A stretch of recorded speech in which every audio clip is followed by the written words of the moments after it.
Get ready, says Tim Burchett. Okay, I'm ready, Tim. Let's talk about it. Get in here. This is Jack with Cosmic Road. I talk about UFOs and the paranormal. Please hit like and subscribe and let me know what you think in the comments below. Okay, yeah, this is kind of funny. All right, from Ask a Poll, of course, Representative Tim Burchett on next House UAP hearing. Get ready. Okay, yeah. Ask a Poll asks, do you have an update on a further UAP hearing? Burchett, I do, and I can't tell you. Thanks, Tim. Thanks for that. He says, I can't tell you. Get ready. Okay, well, I really appreciate them keeping this under wraps. Apparently, they spilled the beans a little too early last time around. They had a list of names of witnesses they were going to bring forward, and then a lot of those witnesses were scared away. Even NASA itself stepped in to help scare away one or more of these witnesses, leaving them with the three that we had. Now, there are three great witnesses, obviously, and of course, David Grush is the standout. But they're all terrific. So, you know, hopefully in the next group of whistleblowers, we will start getting David Grush's 40 whistleblowers. I'm hoping we'll just get 3 a month, every month for a year. That's what I'm really hoping for. Keep it in the public consciousness at the forefront. I think that'd be a brilliant strategy. I hope that's what happens. I understand them not wanting to come forward, talking more about it until it's locked in or until it's done. But what a tease, man. What a tease. Speaking of Matt Laszlo, he says, we have some questions, Mr. President. Yeah, we do. We do. Pony up with the UFOs already. Okay, Representative Burleson, though, has an interesting take here. Okay, let's just get into this. Yes, also, on the Oversight Committee, Ask a Poll ask, what happened with your plan to hire UFO whistleblower David Grush? Because there had been talks about him joining Congress as, some sort of functionary or something. Burleson said, what we determined is that we really wouldn't have as much authority as a staffer, an individual staffer for me per se, like if I hired him directly. The other important thing is that it would be difficult to hire him to take up one role/position in a congressional office with very few for that specific purpose. So I was trying to get him to be a shared role, but even then we've determined that he would be limited as to what he can do. We need a better committee, a committee that has dedicated staff. Otherwise, we're going to continue to just fumble around in the dark. Well, I've got a good role for David Grush. If the Schumer Rounds amendment does get revamped, if the review board gets put in place requiring an intelligence official as part of the review board, obviously my first pick would be David Grush. So, but we'll see if that actually happens. But check this out. The more I reflect on it, says Eric Burleson, the more I realize that the key takeaway from the Arrow briefing is that they didn't have answers and they didn't have data for two of the biggest UAP events in recent history. What they did was they showed us a lot of known UAP events and they debunked them. And I felt like they adequately, in my mind, did that. What? Yes, of course they debunk them. That's what they do, Eric Burleson. And they're not going to show the good stuff because that's the opposite of what they do. Okay. But continuing, I found it interesting that they say there's nothing top secret about ET UFOs. The only thing that is top secret is any of our technology that might have been involved. So Eric Burleson says UFOs aren't classified. It's our technology that's classified. So does that mean all UFOs are our technology? Well, since this goes back, to Roswell in likely way back before Roswell, maybe the dawn of human history, if not before, probably not our tech. Probably not our tech. But if he is being told that UFOs themselves aren't classified, that's interesting. I mean, obviously, he seems to be getting this information from Arrow. Nothing they say can be believed, and they say that UFOs don't exist. So how can you classify something that doesn't exist? I hope at some point Burleson actually does some research on the UFO issue and catches up to speed on all of this, because currently his stances on this are a little bit underwhelming. Speaking of NASA, Michelangelo has this to say. NASA has little to say about UFOs as anniversary of study team reports release nears. Now, almost a year after the NASA team's findings were released, follow-up inquiries made by the debrief appeared to convey NASA officials' reluctance to discuss the agency's status regarding the UAP issue. Beginning in June, the debrief inquired with several NASA officials involved with the agency's recent UAP efforts, seeking clarity on any progress that had been made since the release of the independent study team's report. NASA continues to review the UAP Independent Study Team's report recommendations and determine next steps, a NASA spokesman said. The spokesperson provided no additional guidance on why several months had been required for additional review of the report's findings, nor any further indication of what the agency's next steps on UAP might entail, or whether any had already been determined by NASA at this time. The debrief also reached out to Mark McInerney,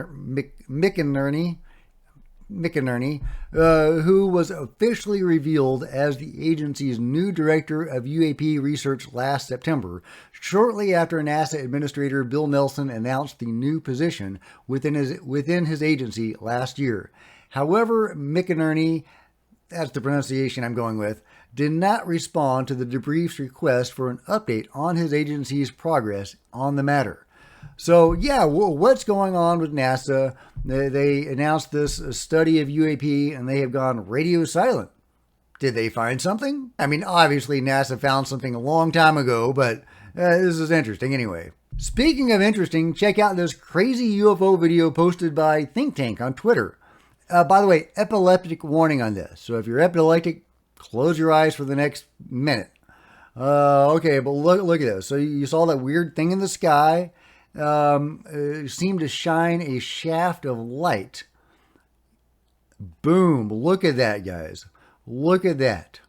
What in the world is going on in Lima, Peru? What the heck is that thing?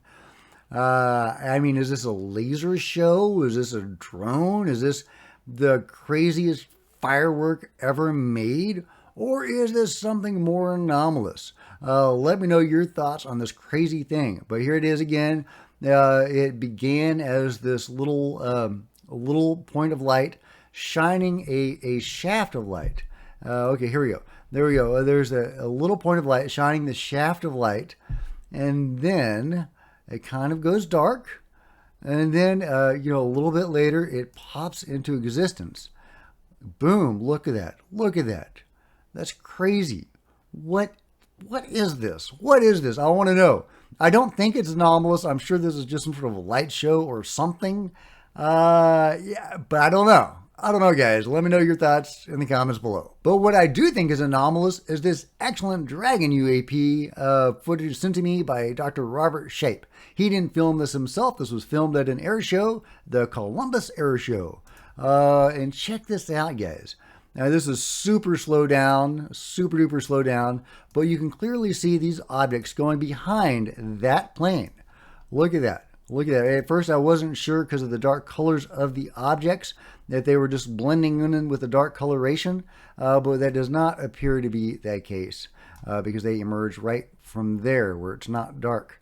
Yeah, and right there, right there. So yeah, it's not because of the dark coloration of the plane blending in. Those are clearly going behind that object, that plane. That is interesting. That is great UAP footage. I love it. That is coming from this air show, this full video. You can watch it at your leisure. I haven't been able to identify the exact part of the show that it's coming from. It's a 30-minute video. Some nice aerial activity here. Pretty good stuff. I assume it's coming from around here where we have the four jets. But I can't identify the exact moment. because in the video we just saw, they don't have smoke. So, oh, right there, there we go. I got it. There we go. Okay, I'm so excited. All right, I was looking for that. Can I find it again? There. Woo! Love it. Okay, right around the 20-minute, 13-second mark, something like that. Okay, I'll let you watch the full thing. You slow it down, whatever speed you want. I'll link to the full video right around the 20-minute, 13 mark. Meanwhile, UAP Sightings Daily, the YouTube channel, has been using AI to enhance existing footage of potentially anomalous stuff, like UFOs and structures on Mars.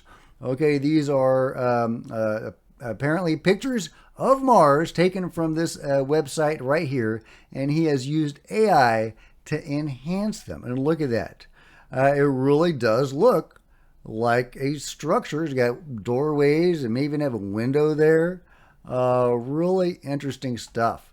Is AI interpreting it correctly? Is AI using its own pareidolia? I think I said that right.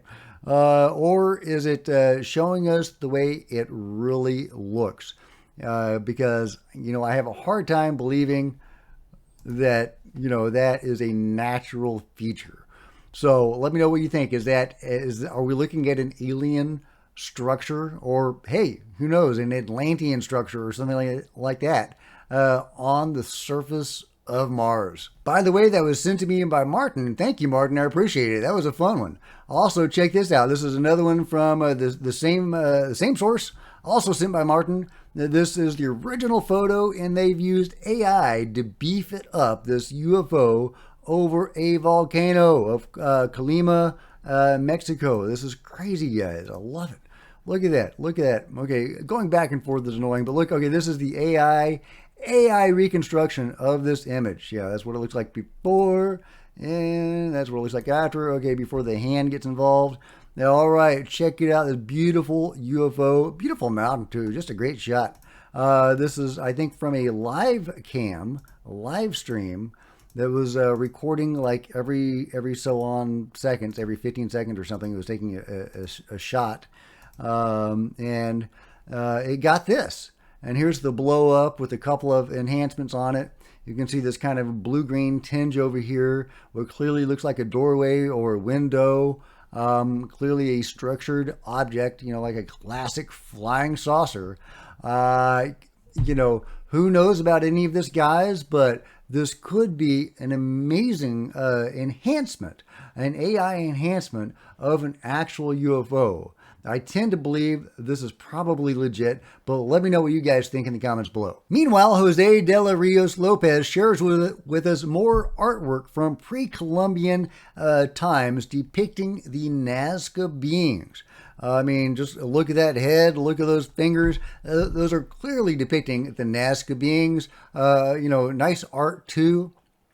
And I would love to have this analyzed and studied, as well as all the other artwork that clearly seems to be showing the Nazca beings. Meanwhile, check this out, guys. Check this out, drones.